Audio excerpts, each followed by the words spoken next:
Lawmakers are working to close the budget for the upcoming 2 years, and today education was the big story. Yeah, Democrats voted to cut funding in some areas to provide an overall boost in school funding. Our Politics Now team is in Carson City tonight. Patrick Walker joins us live from the Capitol to explain. Patrick? Hi there, Christiane. Yeah, this has really been evolving now when we talk about education funding. Over the last 48 hours or so, Governor Sisolak, if you recall, Tuesday announcing a shift in marijuana tax funds.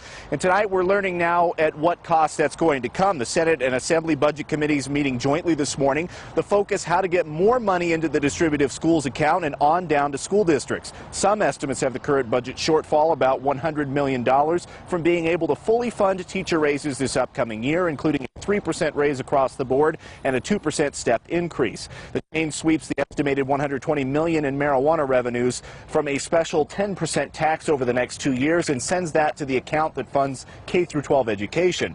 Governor Sisolak had originally proposed about $31 million from that to continue funding Millennium Scholarships and $54 million to fund school safety initiatives. That money now has to come from somewhere else, and the Budget Committees voted to cut that school safety funding I mentioned by $30 million. That's by more than half. Republicans were incensed, but not able to block that action by the committee.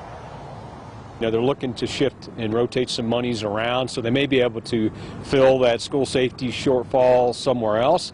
I'll be interested to see, where that is. It's kind of hard to expand government without raising taxes, you'll have to be a miracle worker to get it pulled off. All right, Steve Sebelius now joining me. And Steve, you heard Tom Roberts, the Assemblyman, talking about pulling off miracles. This is the time when you see a lot of the budget maneuvers happening now. So are you surprised to see that they had to go to this point, really? Not really. I mean, the bill they introduced to reorganize the education funding doesn't add a single penny to education funding. It just reallocates how the existing money is spent.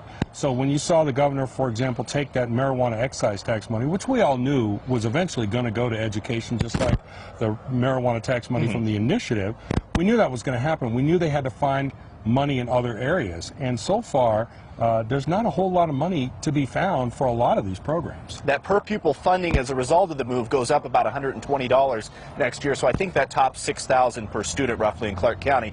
But that being said, did the governor punt by putting the potential tax increase now down to the county level? It's the county commission that would vote to approve a sales tax hike. Yeah, and there's no small amount of irony in that, given that the legislature has punted before and sent taxes down there, and he as a county commissioner had a problem with that. In fact, he voted against some of the taxes that they asked the commission to raise. So now he is asking some of his former colleagues, including the former Speaker of the Assembly, who worked in this building right behind me and now is working in the County Government Center, to raise those taxes. So definitely it was a punt. I think I see them doing that, though, because really, as I said, there is not a lot of money. And as we inch our way up to the bottom quintile or whatever, it's something that they're going to have to find. And real quickly, it's a complicated question, but how does that tax increase still fund education without putting it in the distributive schools account? Does that offset other costs, or how does that work? Well, that is supposed to be in addition to, but it's all fungible. You can see different things coming about. So how it's going to be accounted for, who's going to be accounted for it, that new commission that's going to overlook all these kind of things, or oversee, rather, all these kind of things, is really going to have a big job in their hands. All right, well, we have a budget deadline coming up tomorrow as well that we'll be looking at. So stay tuned at 11. We'll be talking a little bit about what we will be looking for tomorrow. For now, reporting live in Carson City with Steve Sebelius, I'm Patrick Walker, 8 News Now. Thank you both.